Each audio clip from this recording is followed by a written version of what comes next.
blessings, but also we're already doing it in Ramadan. So there's blessings on top of blessings. Then there's the 13th, 14th, 15th, the white days, but we're already fasting those in Ramadan. So we're compounding reward on top of reward.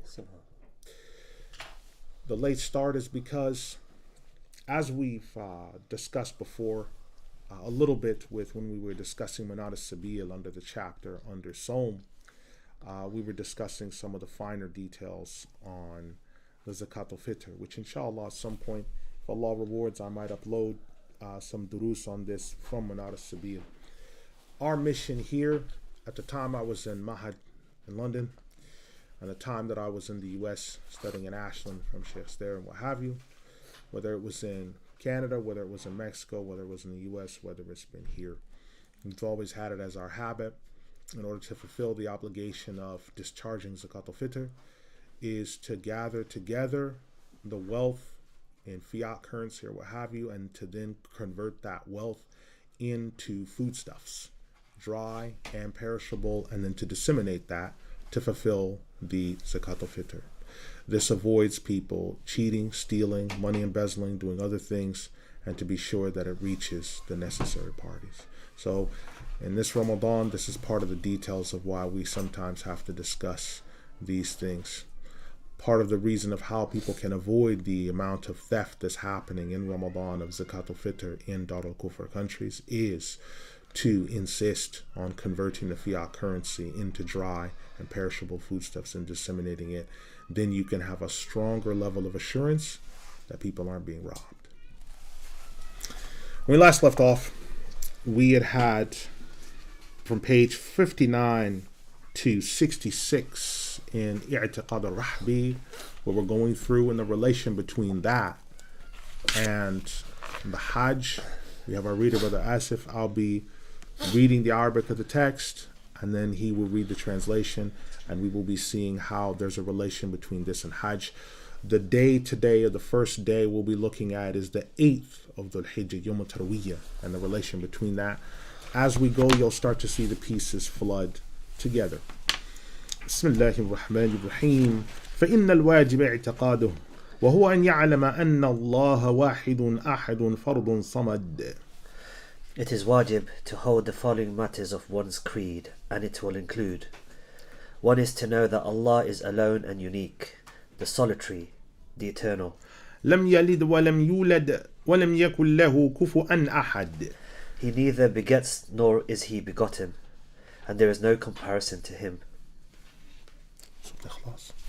Surah Al-Ikhlas, the 112th surah, ayah 3-4. قديم أزلي لا أول لوجوده ولا آخر لدوامه ليس بجسم ولا بصورة وهو منزه عن أمارات الحدث متفرد بالعدم على كل محدث. He is without beginning, eternal in the past, now and forever. There is neither beginning to his existence nor end to his remaining. He is neither a body nor form, while he is pure and exalted from any of the frailties of creation. موصوف بما وصف به نفسه في كتابه العزيز وعلى لسان نبيه محمد خاتم المرسلين صلى الله عليه وسلم أجمعين. He is to be described according to how he described himself in his mighty book, on the tongue of his Prophet Muhammad sallallahu alayhi wasallam, seal of the messengers. May Allah send peace and blessings upon him and all the prophets and messengers of old. So what we see here is, for those that are looking, the Hajj begins on the 8th of Dhul Hijjah. This is known as Yom Tarwiyah. Yom Tarwiyah. One that starts off the Hajj, he begins by, before going into the Ihram garments, making the Niyyatul Ihram, the Niyyah of Ihram. Someone may arrive either during the Hajj season or before. Let's say the slave of Allah subhanahu wa ta'ala arrives on the 24th of Dhul Hijjah. He arrives before Hajj begins. He comes out of Ihram after completing whatever Umrah or other rites, if he does go into. He is now in a state of Hal or Hil. This is someone who becomes resident now in Mecca. Allah subhanahu wa ta'ala mentions this about the Prophet sallallahu alaihi wasallam. لا أقسم بهذا البلد وأنت حل بهذا البلد. I swear by this land, this city. You are in a state of hil, a state of being outside of ihram. These are the first two ayat of balad. Why is this important? Well, because the Prophet sallallahu alaihi wasallam, he wasn't born outside of the city limits of Mecca, where someone would have to give a sacrifice, or they'd have to be in ihram, or they'd have to have some other excuse to be in Mecca. He's born in Mecca. So he's naturally a Meccan. We share in that barakah where if we do umrah or whatever else, and then we come out of ihram, we go into a state of hil, we become like naturalized Meccans. When we become naturalized Meccans, when the time for Hajj comes, which will be the 8th of the Hijjah, Yom Tarwiyah, we go into ihram wherever we are. So if we're at our hotel room in Mecca, we put on ihram from that point. But before we do that, we are told that it's a good idea to make sure to cut our fingernails, to shorten our hair, cut the toenails, to clean ourselves up before going into ihram, so that we don't inadvertently commit these restrictions while being in a state of ihram. The person that goes into ihram, the Rasul has encouraged this person to make 2 rak'ah before going into the ihram. In the first rak'ah, they recite Surah Al-Fatiha. Then after that, قُلْ يَا أَيُّهَا الْكَافِرُونَ. In the second rak'ah, after Surah Al-Fatiha, they recite قُلْ هُوَ اللَّهُ أَحَدٌ. The significance of these surahs at the time that the Rasul is there in Mecca is extremely powerful, because the idol worshippers of the Quraysh, they said, why don't you worship, we'll worship your God 1 year, and you worship our God 1 year. And that way this will be fair and equitable. Surah قُلْ يَا أَيُّهَا الْكَافِرُونَ, say you unbelievers, that was revealed as an answer to that question. That was revealed as the answer to interfaith, the answer to ecumenism, the Assisi delegation, which I would call the Sissi delegation. But it's the answer to that. There is no compromise on these areas. And it happened in Mecca. 86 of the surahs of the Qur'an, 86 out of 114 were revealed in Mecca. قُلْ هُوَ اللَّهُ أَحَدٌ is revealed in Mecca. قُلْ هُوَ اللَّهُ أَحَدٌ, Allah subhanahu wa ta'ala is saying, none of the other gods exist. None of the other gods exist. Ahad, al-Ahad, there's only one God in existence. But al-Wahid is, not only is there only one God that exists, but he is one and unique in his essence, names, and attributes, which means there's no divisibility within, there's none with him. This is dealing with the Trinity and other affairs. This is why the recently deceased, not the current one, Tuadros, the previous one, Baba Shenouda, the Pope of the Tawhido-Ethiopic Church, in discussion with Muslims that were calling him to Islam, they reached a point where they were discussing different names of Allah subhanahu wa ta'ala. And these conversations are happening in Arabic. And each name they're getting to, yeah, we agree on this. But they reach one, which is Al-Wahid. And Al-Wahid means Wahidun fi dhatihi wa sifatihi wa asma'ihi. One and unique, without anyone with him, in his essence, names, and attributes. And Baba Shenouda could not confirm that. He could not confirm that. Because that is the sticking point. So when someone is about to go into ihram, when they make those 2 rak'ahs, that's all of what they're affirming. Surah Al-Fatiha and قُلْ يَا أَيُّهَا الْكَافِرُونَ. They're not worshipping any God with Allah subhanahu wa ta'ala. And none of the other gods, it's not just that they're false gods, but they don't exist. They were made up. Then Allah is the only God that exists, the only one that's eternal. He doesn't begat, nor is he begotten. and then this person goes into ihram. So they make a ghusl, they do 2 rak'ah, they go into ihram. What does this look similar to? There is a hadith in Imam al-Tabarani's Mu'jam where Qatada Ar-Rahbi, he came to the Prophet ﷺ and he entered Islam. And he was told, now go make ghusl and shave off of you the hair of the kufr that you were in. So it's praiseworthy that when someone enters into Islam, if part of their marking attributes was to have a specific type of haircut, that they shave that hair. They shave that hair, they go into ghusl, and that's washing off and dispensing with that kufr of the past. For the Muslim, that's already, he's Muslim, but he's going to be having the head shaved or shortened in the ihram. What is he washing away? Whatever sins, whatever sullying, whatever past mistakes, whatever was the past for him, he is washing away.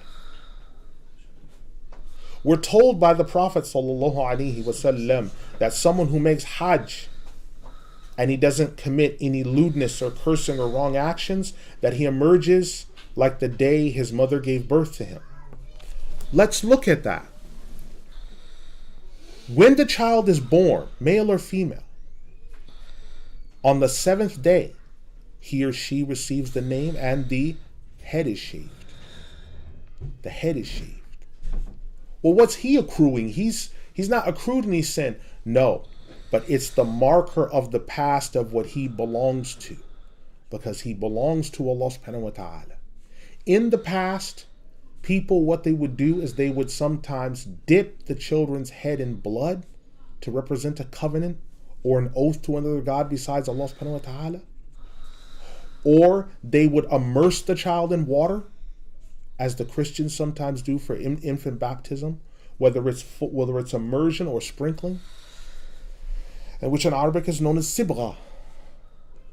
But Allah subhanahu wa ta'ala mentions in Surah Al-Baqarah, sibghat Allah, وَمَنْ أَحْسَنُ مِنَ اللَّهِ sibgha, the baptism of Allah. But what is better than the sibgha, the immersion of Allah? Because the Christians had asked the Muslims, we have the baptism, what do you have? And the Rasulullah mentioned the shahada. That is the immersion. That is the covering. That is the truth.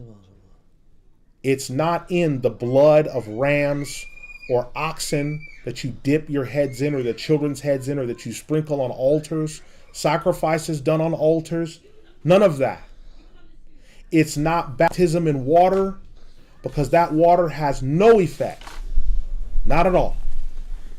It is the shahada of La ilaha illallah Muhammadur Rasulullah. That is the transformation that happens to the believer. So when someone is going into the ihram, it's a renewal. It's a consideration of that. It's considering all those affairs, and then they go into that, and they're remembering the call that Allah subhanahu wa ta'ala gave when he said, وَلِلَّهِ عَلَى النَّاسِ حِجَّ الْبَيْتِ مَنْ اسْتَطَاعَ إِلَيْهِ سَبِيلًا. And Allah has it on as a right upon mankind that they make hajj to his house when they are able. Surah Al-Imran, ayah 96. This is based to all of humanity? Yes. But the only people that will be able to answer are those that are Muslim. Because as we know, the kafir, he's not commanded with the affairs that come after the shahada, because he doesn't accept the shahada. But the moment you accept the shahada, that ayah now, it's not just talking to you, it's commanding you. So when we make that ghusl, we do those 2 rak'ah, we go into the ihram, we are now the people being directly addressed with that ayah. Allah has it as a right. وَلِلَّهِ عَلَى النَّاسِ. He has it as a right on mankind that they make hajj to the house, whoever is able. It's a right. It's something that's owed to Allah subhanahu wa ta'ala, from you to him. This is part of how the 8th of Dhul Hijjah is related to this. كما جاء بلا تفسير ولا تكييف ولا مدخل العقل والقياس في ذلك إلا من جهته بمنه وفضله. He is just as he has described himself, according to how the texts have come, without commentary, giving how, and there is no way for either intellect or analogy to enter that affair, but knowledge of him is only by his favour and virtue. So we don't understand all the detailed matters. Why do we make tawaf around the Kaaba counterclockwise? How come we do it that way? Why do we wear the ihram the way that we do? You could try to get into some type of the health benefits of going counterclockwise, or you could try to get into there are some benefits in wearing the ihram because the white helps to reflect against the sun and everything else. Yeah, but there's texts that we have of people in the early generations having black ihrams, so it's nothing to do with the color itself. Why is it that we wear the ihram? We're not told exactly why this must be done.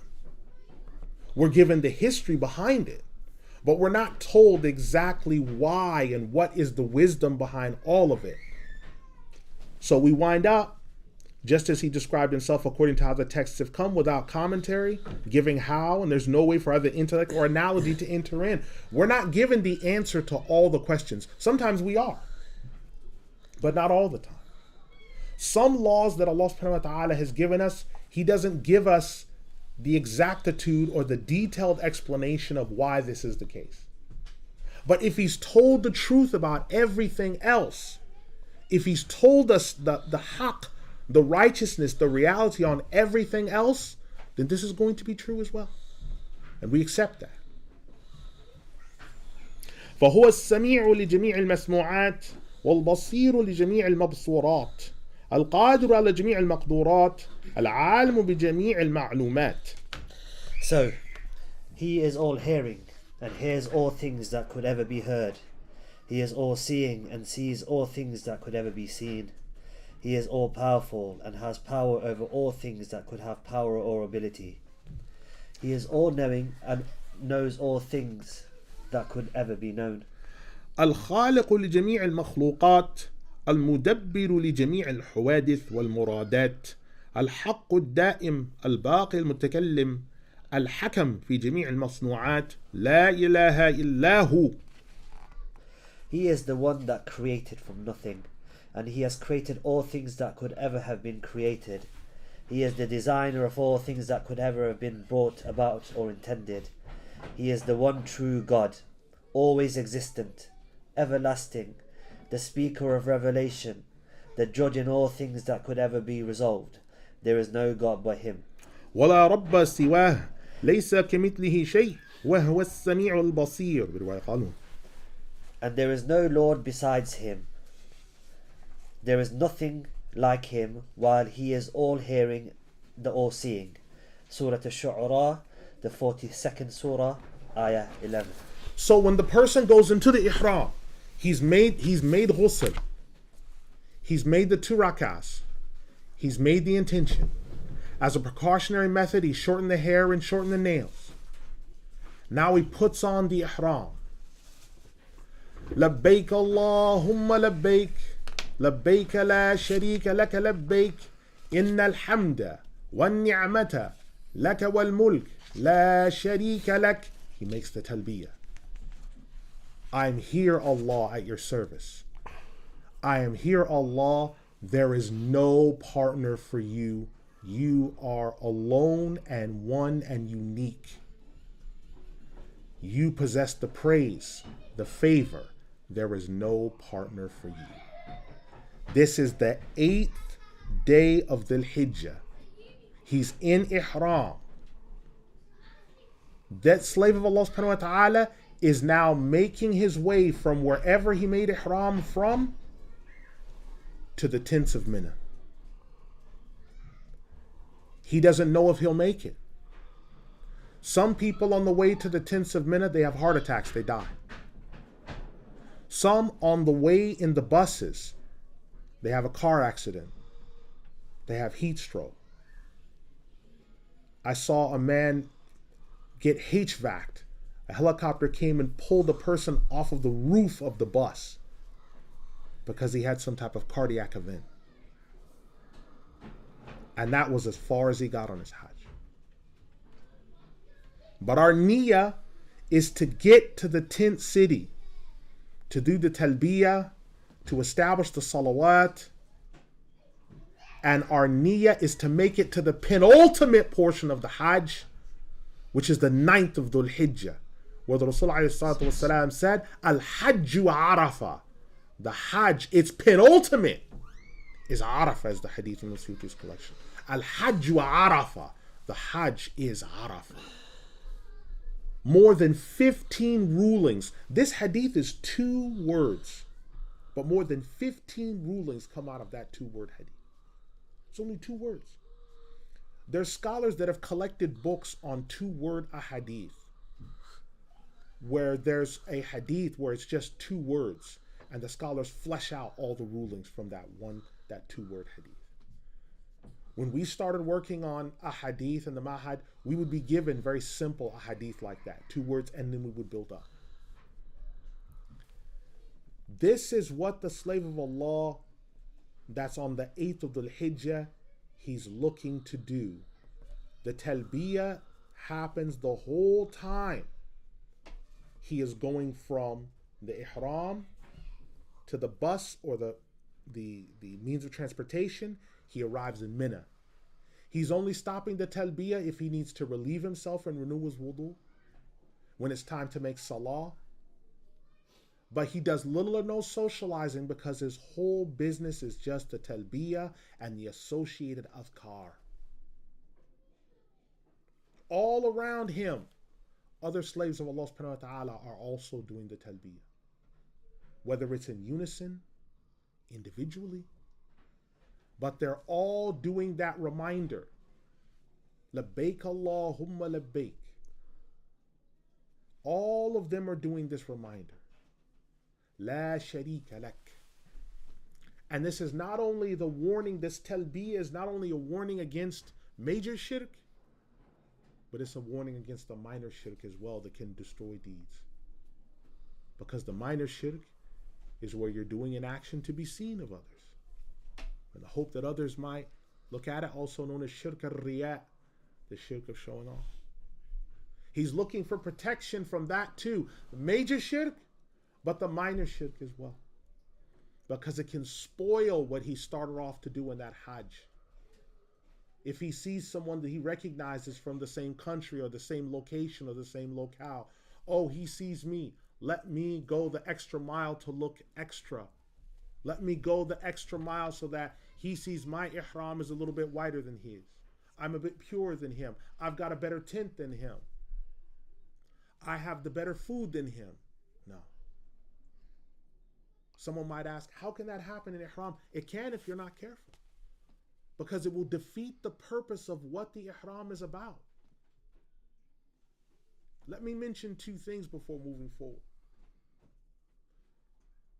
40 years ago plus, there were some Muslims that complained about the lack of convenience when they went on Hajj.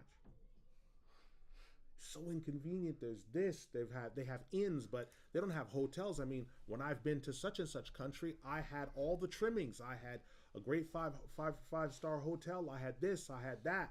I had full transportation to get to and from. The bathrooms were en suite. I had this. I had that. And people don't realize that when you make these complaints, the people who are in charge of Hajj, they listen. And they're like, oh, they're complaining about amenities.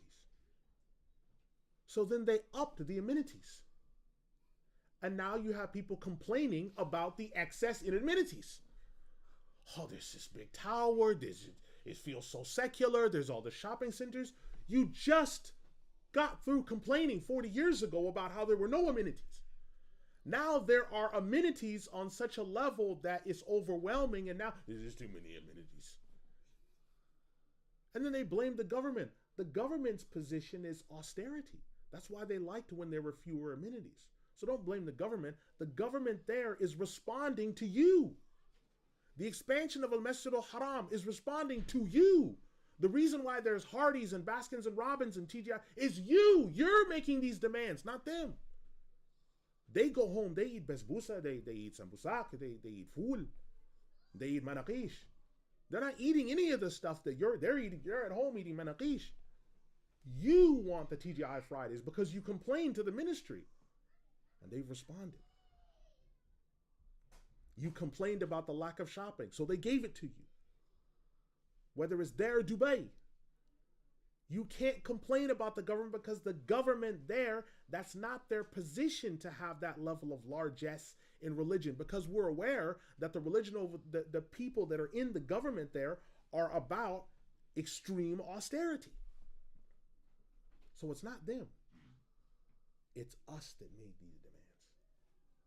And they've responded to your dunyawi demands, and now you're saying, the dunya is too much, yeah. But if they reduce it, it's too little, yeah. So we have to look, when you're on Hajj, you are not on holiday. You are not on holiday. Hajj is an act of worship. It's one of the 5 pillars. This is not the time to go live. It's not the time to go live. It's not the time to tweet. It's not the time to go live on Instagram or your Finstagram. It's not the time to cyberstalk. It's not the time to pull out your best selfie stick. It's not the time for those things. And even if the people from the government, well, the government mufti of Ar-Rahbi has said, so obviously he must be wrong. No, actually he's telling the truth. Listen, shaitan can tell the truth sometimes. A broken clock can tell the right time twice in a day. If it's analog, obviously. But the fact that he said you shouldn't be doing that on your phone, that's correct. That's correct. Before moving on, I'll mention one thing. I went on Umrah recently, and one of the things that I noticed when I was there is that there are more people from Dar al-Kufr that are breaking the restrictions of the ihram that I noticed before. There are more than breaking the restrictions of the ihram that I noticed before. And I'd say it's because there's not a knowledge explosion, there's an ignorance explosion. Because the people are looking at it as a trip. When you look at the advertisements, trip of a lifetime, Hajj packages, honeymoon. What? I don't understand why that's happening, but I do. In order for you to truly be able to grasp and take on board this act of ibadah, you must not look at this as a holiday or a time to hang out. Because if you do look at it as a holiday or a time to hang out, that's when you'll go and say, I made dua for so-and-so to win in the Super Bowl, or for so-and-so to win the Premier, or for so-and-so to win the World Cup. You'll make these associated earthly, fleshly supplications because you view it as an earthly, fleshly thing. Oh, I couldn't afford to go to so-and-so holiday this year. I'll just go on Hajj instead. That's what it gets looked at as. So I want you to think on this 8th of Dhul Hijjah, the day of Tarwiyah, which is where he's covering first. We're in a state of ikhlas, of deep sincerity. We're not looking to please anyone else. It's not a holiday. It's not a joy event. It's not an adventure. It's not an opportunity for you to find yourself. It's not a faith journey. All this fluff language that's being used, and I'm not blaming this generation, because I've said on numerous times that I believe this generation of people is better than my generation, because all we did was kill each other and sell drugs. This generation is better than my generation. What I'm speaking against is the over-medicated language that's being used, which is a product of my generation, because people were afraid of my generation because we'd kill you. So they had to use puffy, fluffy language. What I really mean to say is because we were walking around with guns and shooting people and killing people.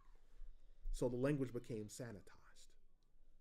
But that language is not what's right. It's to return to the language of sincerity, of taqwa, of righteousness. What is this Umrah or Hajj about? It's about worshiping Allah alone and fulfilling that pillar, because He said, Allah said, I have it as a right upon you that you finish this. منزه عن الصاحبة الأولاد وكل ما فيه نقص أو فساد.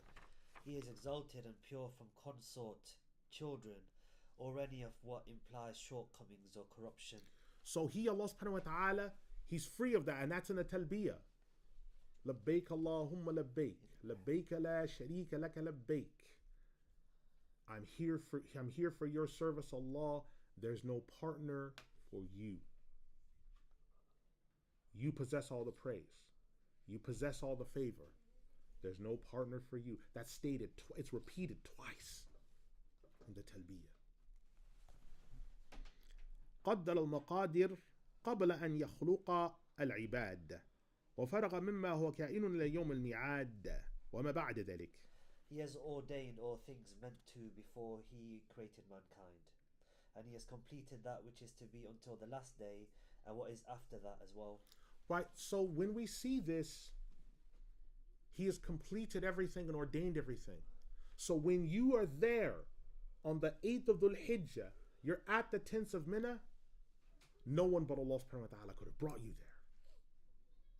No one but Allah subhanahu wa ta'ala could have called you there so that you could discharge that obligation. In spite of however many billions of Muslims there are in the world, there are a sizable number of them that won't make it to make the Hajj or the Umrah. And it's not just financial. It may be health. And it's also just not for them to make it. There are some big scholars that went to prison and never got out and couldn't make Hajj or Umrah. They just couldn't.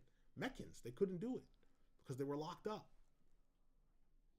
So when you find yourself there, Yom Tarwiyah, Dhul Hijjah, just know Allah subhanahu wa ta'ala is the one that made it possible for you to be there. Not only possible, but He called you there.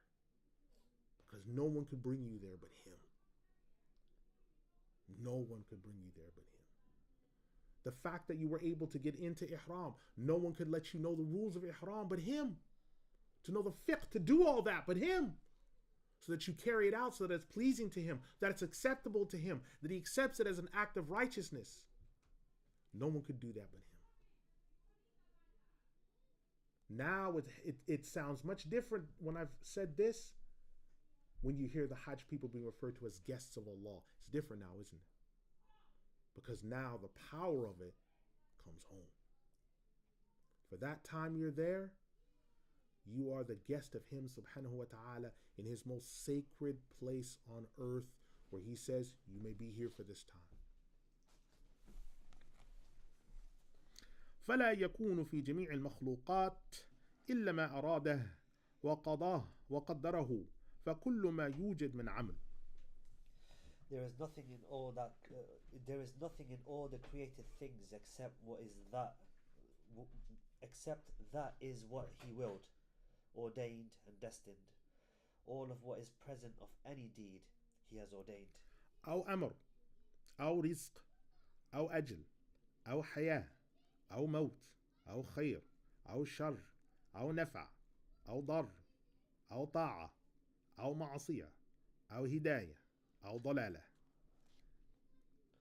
And there is no deed or action except that He has created or ordained it, whether that be some form of affair, sustenance, lifespan, life, death, good, evil, benefit, harm, obedience, disobedience, guidance, and estrangement. قد قضى به وقدره وأحاط به علمه وأحصاه كتابه ونفذت فيه مشيئته وقدرته. So, all of the above was ordained by Him, destined. He surrounds it with His knowledge, preserved it in His record, in which He will preserved it in His record, in which His will and power are carried out in creation. ليس لأحد عليه من خلقه أن يقول لما كان كذا فمن أثابه فبفضله ومنته ومن عاقبه فبحق ملكه. And it is not for anyone of his creation to retort and say, well, why does it have to be like this? Why does it have to be like that anyway? Whoever he rewards, it is by his virtue and favour, and whoever he should punish, it is according to the right of his dominion as king. So understanding this, then Allah subhanahu wa ta'ala, he brings about these affairs. And this doesn't mean that questions can't be asked at all. It's discussing the detailed questions of things. The detailed questions. So if you ask, well, yes, so-and-so has been given salvation by Allah subhanahu wa ta'ala, but so-and-so, he doesn't. And they're both in the same family. What was the basis of the decision that Allah made for salvation of those people? We don't know the answer to that. We don't know the answer to that. The basis for Allah subhanahu wa ta'ala's decisions, we know it will be based upon what's wisdom and what's righteousness. We know that. But the actual detailed answer, some of those things we don't have the detailed answer for. So we have Nabiyyuna Nuh alayhi salam, when his son Canaan, out of all of his sons, Sam, Ham, Japheth, Canaan, all those sons, other than Canaan, are righteous. But yet Canaan is the one that's destroyed. That lets us know that, well, what's the basis of that decision? Nabiyyuna Nuh alayhi salam, he asked about that. And he was told that you don't have knowledge of that. Meaning the basis of that decision, you can't know.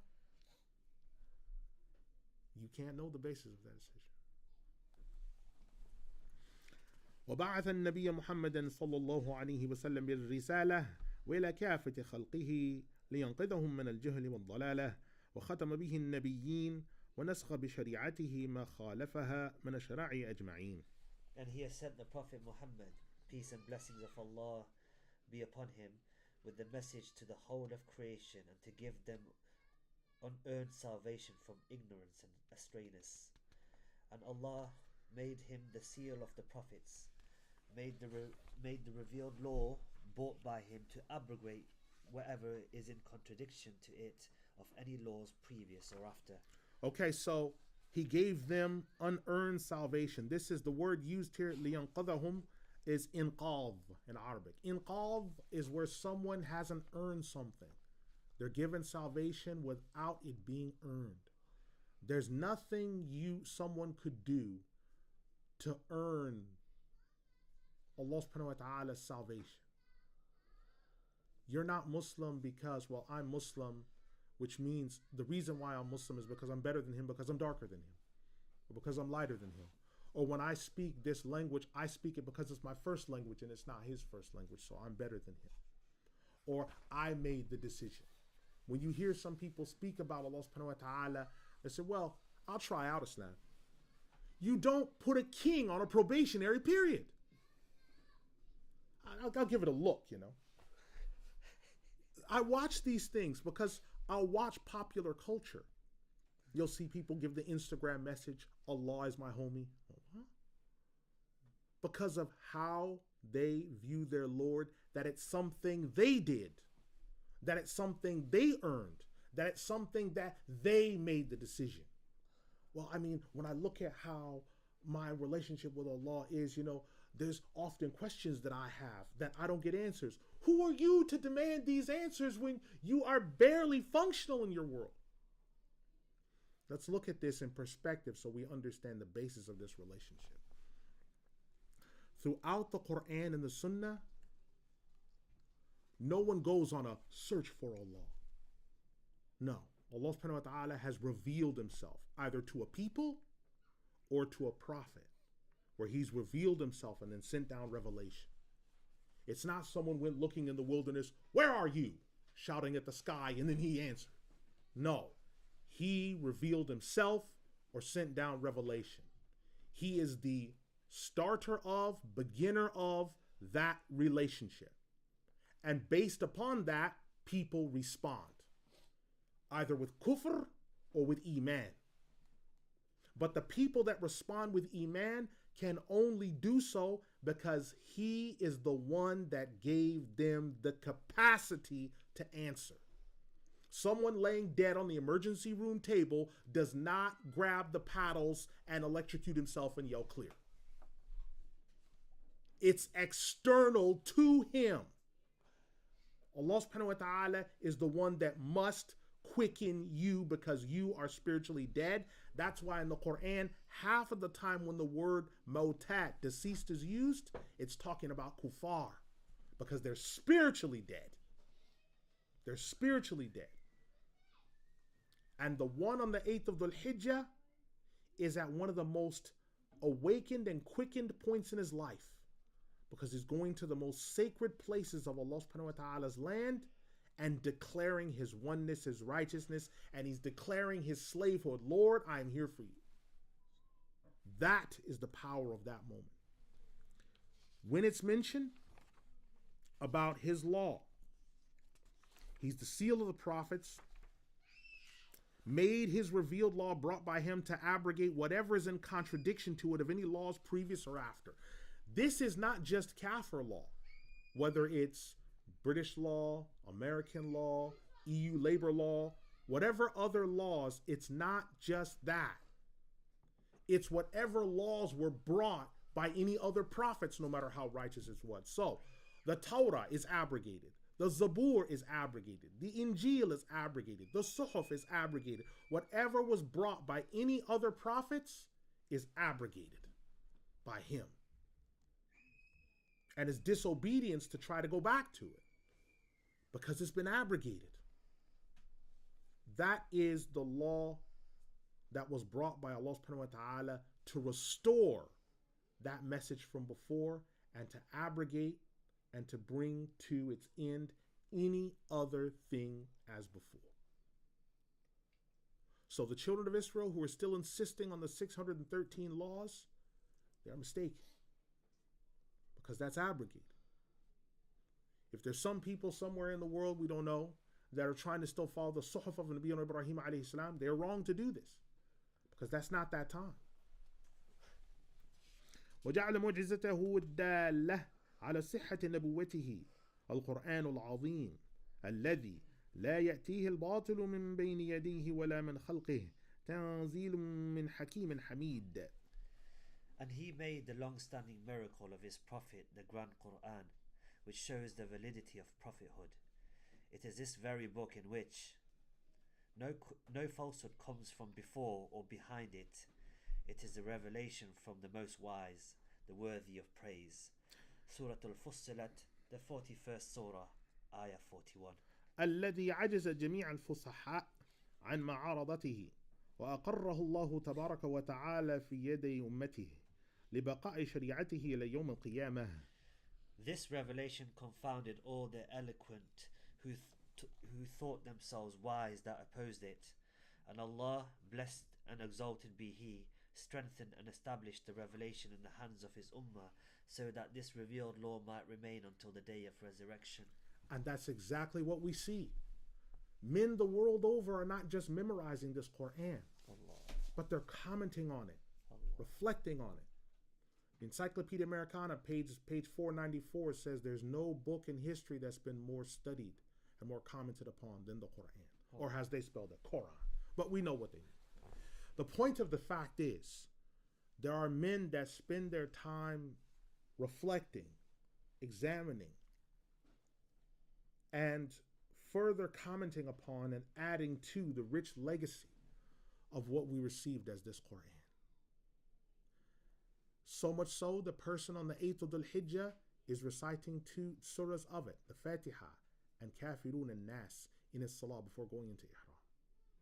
He is reflecting on these things on that journey. When he gets to Mina at the tent city, he might be reading from the Qur'an, he might be reading some ayat, he might be doing some adhkar that have ayat in them.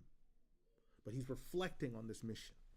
وأكد ذلك مما أظهره على يديه من البراهين الباهرة والدلالات الظاهرة كانشقاق القمر واستنزال المطر وإزالة الصور. And this outstanding miracle was further strengthened by clear signs and manifest indicators of truth brought on the hands of the Prophet Muhammad, peace and blessings of Allah be upon him, like splitting of the moon, sending down rain by supplication, and changing the forms of things. ونبع الماء من بين أصابع وتسبيح الحصى بيده وكلام البهائم له وحنين الجذع إليه ونحو ذلك كثير مما استفيض نقله واشتهر أمره. And other miracles of his include water gushing from between his fingers, pebbles offering praise of the Lord in his hands, wild beasts conversing with him, a tree weeping and inclining towards him, and many things besides that which are reliably narrated and popularly known by those who study them. So we understand then this message that's come to us of this book and this sunnah. We reflect upon this message, and especially on the 8th of the Hijjah, because like we discussed, the person that's heading out on that ihram, he doesn't know whether he'll make it on the other side of the Hajj. A lot can happen in 4 or 5 days. He doesn't know. So he puts his will in order. Before he travels, he says to anyone, if I've offended anyone or said anything wrong, please accept my pardon. Please pardon me. He tries to set whatever debts he has in order. He tries to revise his will or all these other things. Whatever could be a barrier to his quicker entrance to the paradise, or could be an area where he could be accounted by Allah subhanahu wa ta'ala for that extra split moment, he wants to try to remove. He wants to try to remove. Because there is in the Sahih of al-Bukhari about the mujahid who dies, he gets martyred. And when he's martyred, he's held back from entering the paradise with the other mujahideen because of debts that he left on his neck. A mujahid. So that slave of Allah subhanahu wa ta'ala that doesn't know whether he'll make it back from Hajj or not, he tries to get everything in order before he makes such a massive journey. والإيمان قول وعمل والنية يزيد بالطاعة وينقص بالمعصية وكل مؤمن مسلم وليس كل مسلم مؤمنا. Iman is word, deed and creed by way of intention. This Iman increases by obedience, decreases by disobedience. Every mu'min is a Muslim, but not every Muslim is a mu'min. وإذا سئل العبد عن الإيمان أمؤمن أنت أم مسلم فليقول آمنت بالله وملائكته وكتبه ورسله. When the slave is asked about Iman, are you a mu'min or a Muslim? Let that Muslim say, I have Iman in Allah, His angels, books and messengers. أو يقول مؤمن إن شاء الله والتصديق هو أن يصدق بالله وملائكته وكتبه ورسله وجميع ما جاءت به الرسل صلوات الله عليهم أجمعين. He may also say, I am a mu'min if Allah so wills. Affirming the fact and truth is affirming the fact and truth of Allah, His angels, books, messengers, and all of what the messengers, peace be upon all of them, brought to the world. The blessings of Allah be upon them. ويولده العمل والقيام بما وردت به الشريعة من قول وفعل. And this is what gives rise to deeds. Adherence and establishing what was narrated in the revealed law is also part of words and deeds. So when we understand this, then we understand that all of what we've affirmed as part of words and deeds, the person in the ihram that's headed to the tent city, he's made declaration to Allah subhanahu wa ta'ala. And the days of the Hajj, 8, 9, 10, 11, 12, those days are days of action. So you've said this, you've affirmed it, you've said it with your tongue, you've affirmed it in your heart. Now you must act out and carry out these obligations. You are reliving 4,000 years of history in those 5 days. Each one of those stations of the Hajj that you go to is a station that we'll also see in the next class bears some resemblance to Yawm al-Qiyamah. But your first stop is going into ihram. Your first stop is affirmation of La ilaha illallah Muhammadur Rasulullah. Your first stop is all these things. It's the reflection. And it's preparing yourself. Because you don't know whether you'll be taken back to Allah subhanahu wa ta'ala. And that leads into the hadith in the Sahih al-Bukhari. When the one in ihram dies, do not remove his ihram, because he shall come on Yawm al-Qiyamah making the talbiyah. Allah. Labbaik Allahumma labbaik, labbaik la sharika laka labbaik, innal hamda wan ni'mata laka wal mulk la sharika lak. Think of how many people died on Hajj. When I went on Hajj, I went to the tent city. I think the government's tried to stop it now. But there's some mountains above the tent city. If anyone's been, they know what I'm talking about. And there are sometimes people that they're unregistered pilgrims. They've come from without being registered. They've made the journey from Ar.Ahl, the empty quarter, what have you. They're camped there. That night there was a massive downpour. And when we got up the following morning, the hills were cleaned off. We thought, where is everyone? And I asked one of the military men in the Jeep. He said, they're all dead. They were all washed out. They all drowned that night. They all died. And he said, Allah accept their Hajj. That was the end. He just kind of drove away, and that was that was the end of it. But it's like what we learned from those 23 people plus that were up there, because I'd even given salam, because a couple of them came down to buy food, and I saw them. I gave salam. They gave salam to me. So, where'd your brothers come from? And it's like we just met for that one moment, and then we were separated. The same way we now hear. Is this going to be the moment where maybe next week one of us won't be or all of us won't? We don't know. So we prepare accordingly. أقول قولي هذا استغفر الله لي ولكم استغفر الله إن الله غفور رحيم حميد رحيم. Now, from what we've covered today, I'll mention as a preview, next week, inshallah, we're going to be going from 67 to 74. We already have our reader, which will be Brother Waqar. That's the 21st of Ramadan.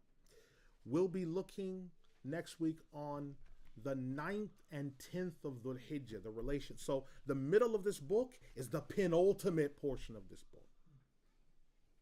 Just like how it's laid out for the Hajj and the Yawm al-Qiyamah. The accounting, going to the place of Arafah, al-Muzdalifah, the standing, the Mahshar, Yawm al-Qiyamah, the Nashr, the standing, the accounting, the receiving the accounting. All of this is in connection to all of that, and there's a relation between them. Are there questions, or will we cover? Any questions? No? So we'll close from here. سبحانك اللهم وبحمدك وأشهد أن لا إله إلا أنت أستغفرك وأتوب إليك إنه غفور رحيم حميد رحيم ولا إله إلا الله والسلام عليكم. Alhamdulillah. All the word accent reading.